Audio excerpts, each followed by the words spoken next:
Hi, everybody. Welcome to English Digest. I'm Tom. Hi, I'm Stephanie. And, maybe you're in school still and you're still considering a future career. Well, tourism is always going to be big. People want to travel. Gee, what do you want to do with your life? Oh, I want to travel. I want to see the world. So, of course, you're never going to run out of people who want to travel. So, being a tour guide, maybe that's something you ought to consider. Yeah, I thought it looked fun. You got to have a personality and you need to like people. If you don't like people, this isn't the job for you. I went to Paris last year and I thought we had some great tour guides. And I thought, I might do this. If you move to a country and you don't have a work permit, this is something that maybe you could do on the side. You wouldn't have to be official. And it's also, if you work for yourself, if you're your own boss, you've got some flexibility with your time, which is nice. I like that. We're going to talk about being a tour guide and how it can be a dream job, but it's got some challenges. Let's find out what that is. Right now, we're going to read through and then we'll be back.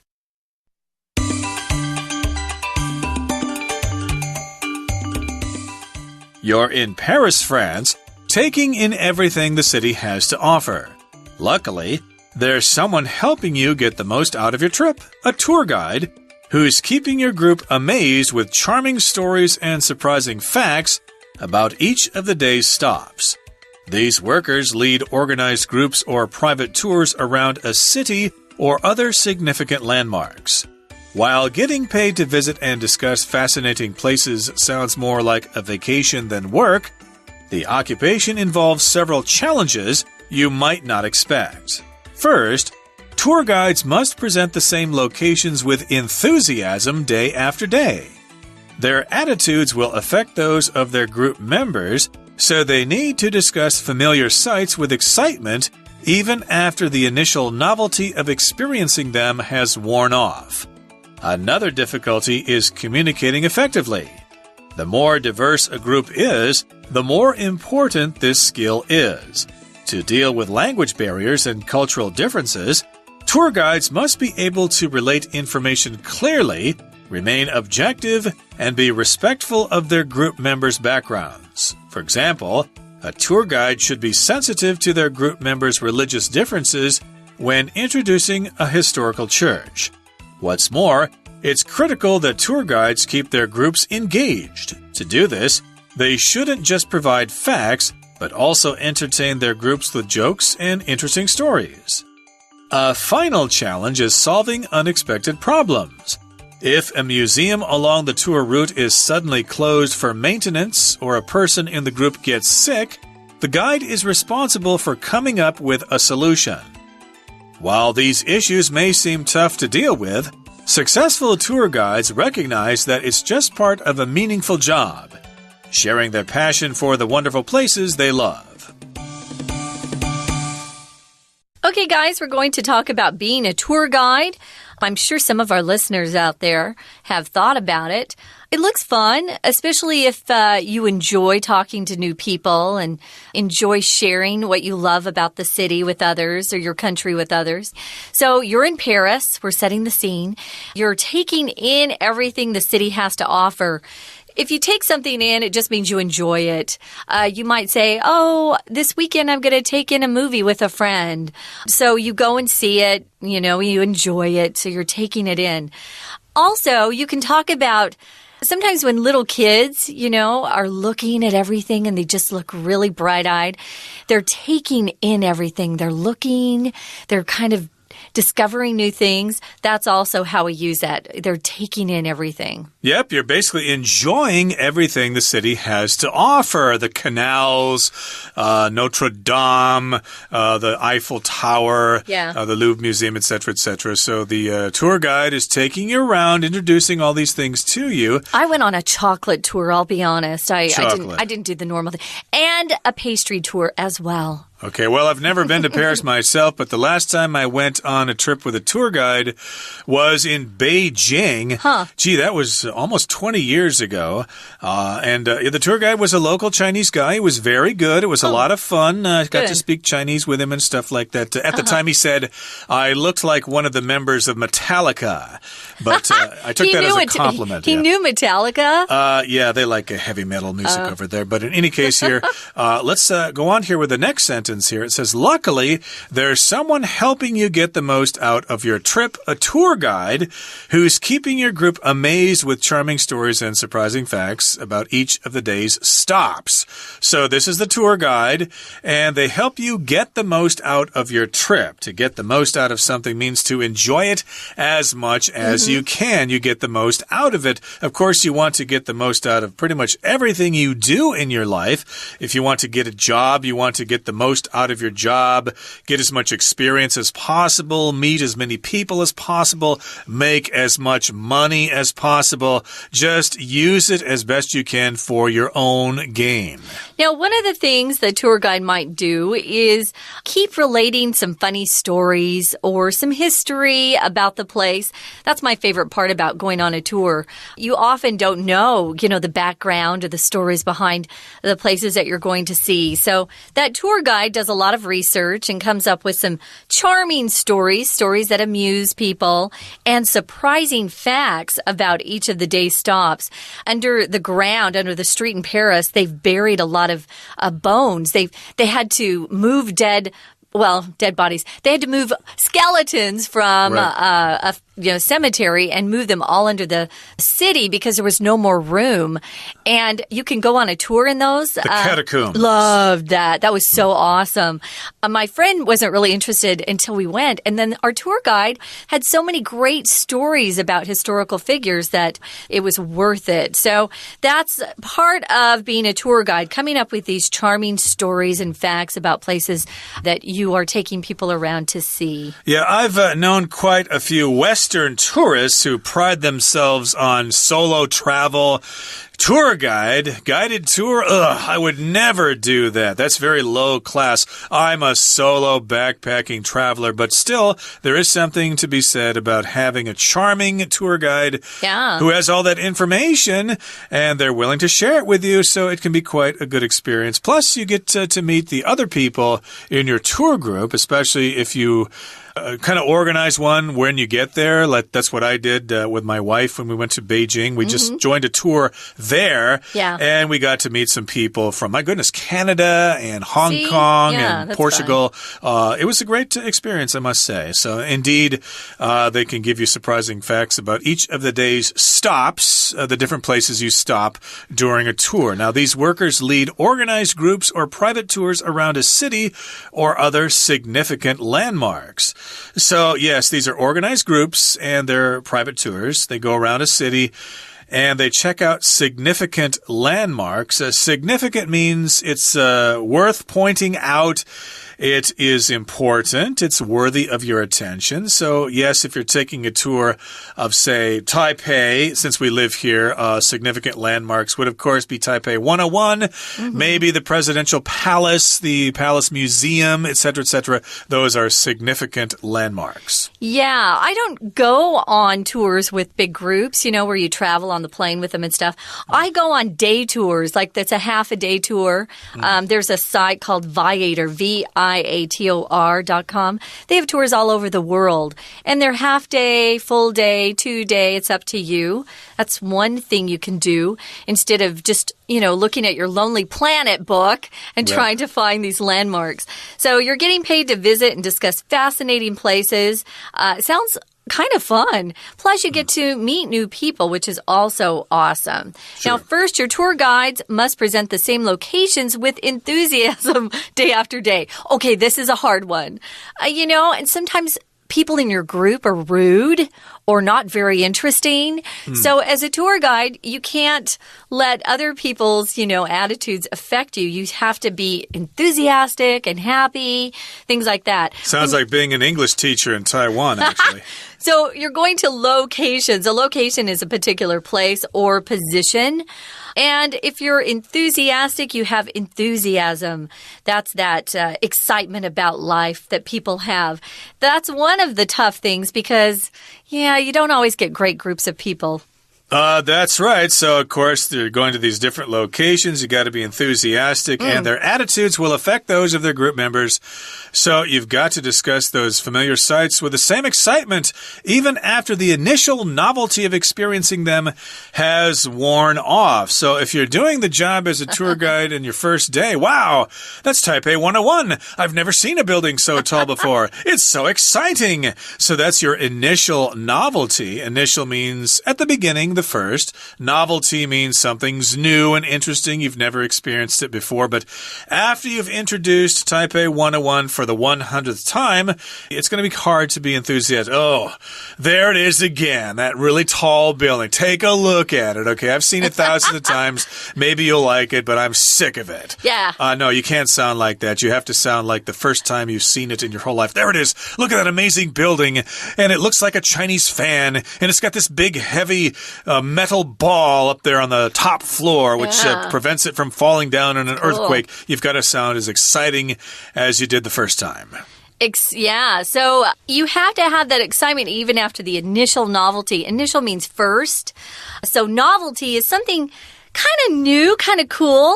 It's a novelty, something you've never done before. You could describe that as being a novelty. So it's original, it's unusual. There are novelty stores in malls in America where maybe you have a friend who has a birthday and you just need a little gift and you go into them and they're kind of crazy gifts. Those are novelty shops, something that's original. So you have to keep that excitement even after you've kind of lost a lot of the enthusiasm inside. When something wears off, it slowly leaves you. Let me use the dentist as an example. If the dentist drills your tooth, he first gives you a shot, which numbs your gums, numbs your tooth. That nerve is numb. And after you leave the dentist, it takes about an hour or two for that shot to wear off. So when something wears off, it leaves eventually wear off. Sometimes you go to maybe an amusement park and they give you a stamp on your hand that says, okay, they've paid the fee to enter. If you wash your hand enough, it eventually wears off. And they can't see it anymore. And back to that word novelty, of course, that reminds me of the old novelty songs, which you don't hear about so much anymore. Maybe the novelty song, Mana Mana Be Dee Dee Dee, Mana Mana Be Dee Dee Dee. I remember They're kind of silly songs that are not so popular anymore. Maybe you have to go onto YouTube and look for novelty songs, and you'll find some pretty silly songs there. And that brings us to about the midway point in today's lesson. It's time for us to take a break and let our Chinese teacher take over for a couple of minutes. Hello everyone, my name is Tina. 我们今天要讨论的是 a tour guide, 也就是导游这个职业。我们首先来看到第一个空格，后面打上逗号 There's someone helping you get the most out of your trip.A tour guide.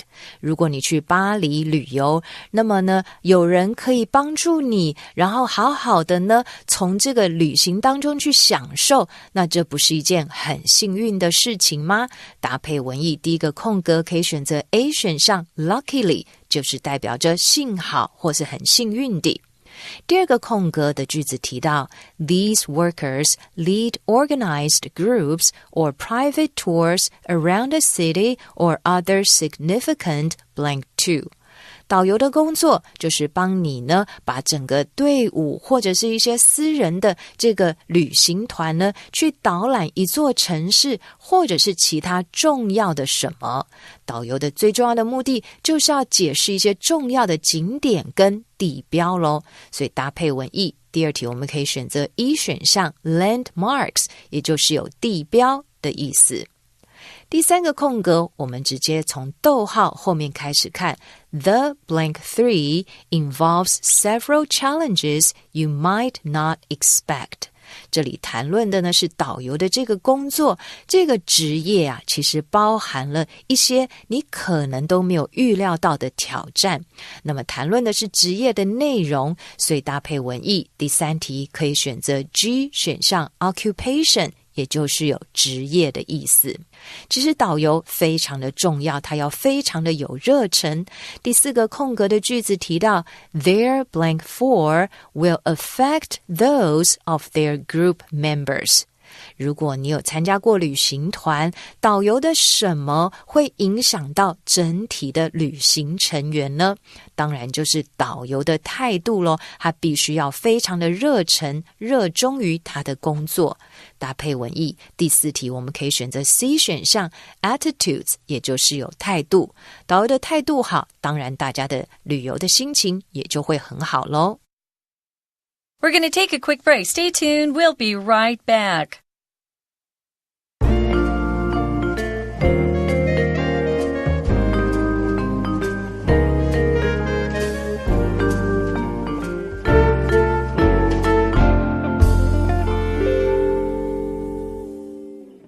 Welcome back, guys. We're talking about being a tour guide, a dream job with big challenges. It's not all fun, but it can be pretty exciting. But this particular article is kind of trying to warn you about some of the challenges, some of the things that you might face that are a little more difficult. When we left you, we were talking about how you have to keep that same enthusiasm that you had when you first saw a local landmark, because every tour you're taking around people who've never seen it before, and you don't want to dampen, which means make something less, dampen or diminish, reduce their enthusiasm. So you need to be excited too. So your attitudes are going to affect your group. Of course, you might have group members that are really rude and not very fun. You can't let them affect your enthusiasm either. Right. So again, you got to sound as excited about something as you did the first time, even if the novelty has worn off. Now, another difficulty is communicating effectively, and the more diverse a group is, the more important this skill is. So if you have a diverse group, which means lots of different kinds of people, young people, old people, maybe white people, black people, Chinese, etc., that's a diverse group of people, so you've got to keep them all entertained. Some jokes might work with the kids, but they won't work with the adults. So you got to figure out a way to please everybody. Yeah, that's not always easy. So to deal with language barriers and cultural differences, tour guides must be able to relate information clearly, remain objective, and be respectful. Ooh, lots of things you have to do. We often use this word barrier when we're talking about language because a barrier is like a fence or a wall. It's some sort of obstacle that prevents people from moving forward. A language barrier means you can't really understand each other. You can't really go tong because people just are using different languages, or maybe someone's accent is hard to understand. That's a language barrier. You'll also have cultural differences. One culture that's hard for me is the Japanese because they don't always say what they feel. They're so indirect, and sometimes I just want to say 要直接说, you know, because they're very unwilling to let you know exactly what they're thinking. But you have to handle these cultural differences as a tour guide and also relate or share information clearly. Now, what does remain objective mean, Tom? To be objective, that doesn't mean, or it means that you can't take sides with something. Yeah. If you're giving people a tour, well, let's see, how can I be neutral here?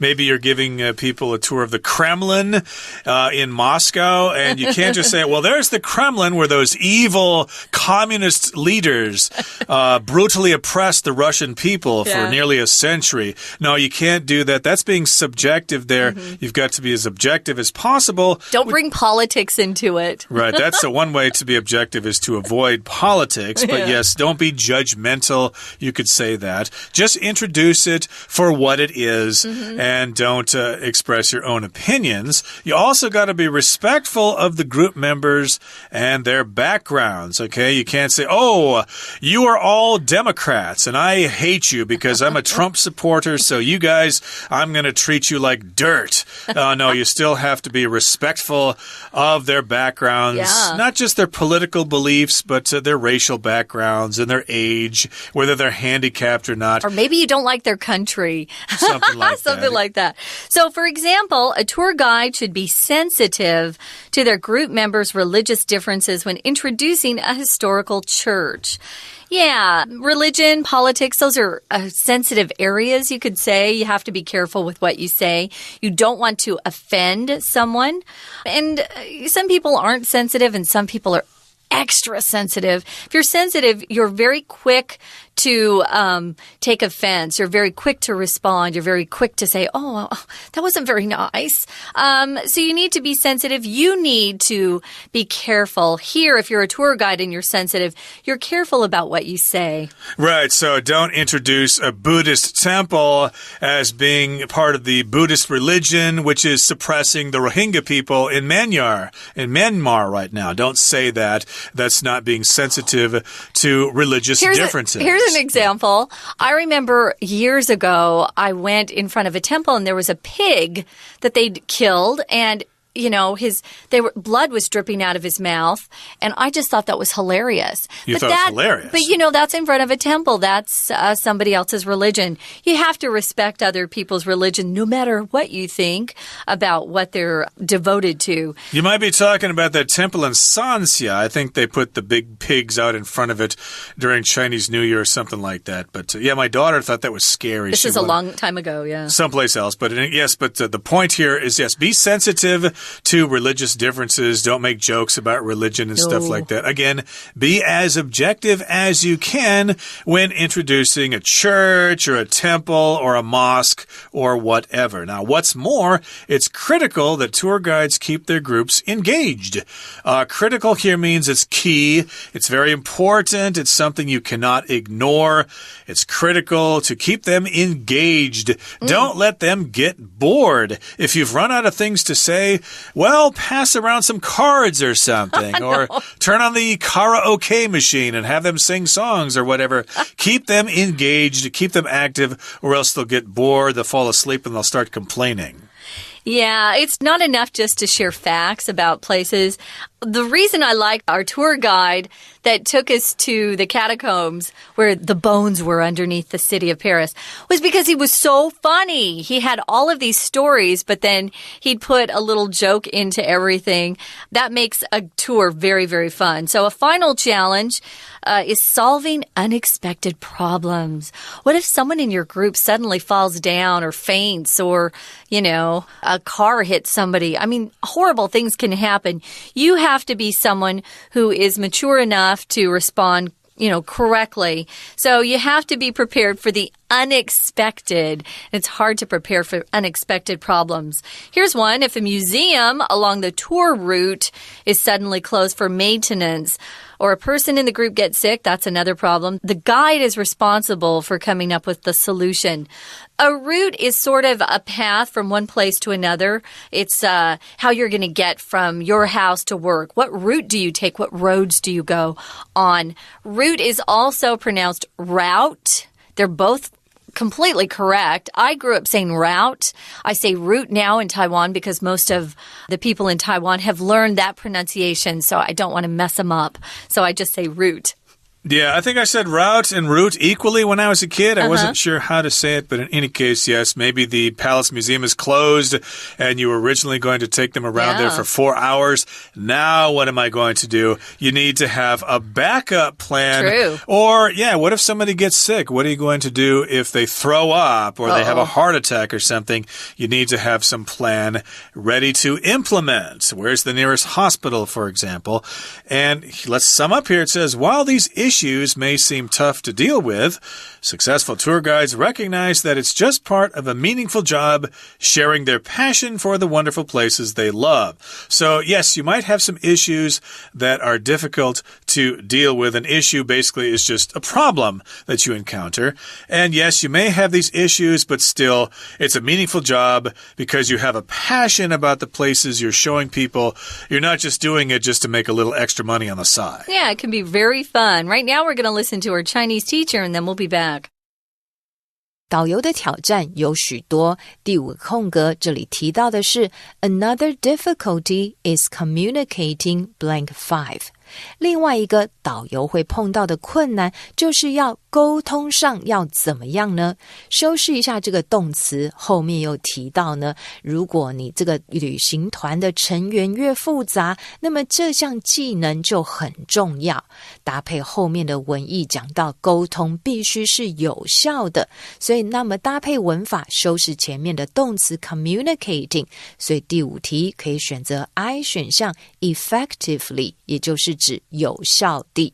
所以另外一个困难是要能够沟通有效。第6个空格的句子提到 To deal with language barriers and blank 6 differences。在这里提到呢，导游呢还必须呢要能够处理语言上的障碍跟怎么样子的差异呢？既然是去到不同的国家、不同的地区，一定除了语言的障碍之外，最常见的就是文化上的差异了。所以第6题我们可以选择 F 选项 Cultural， 文化的。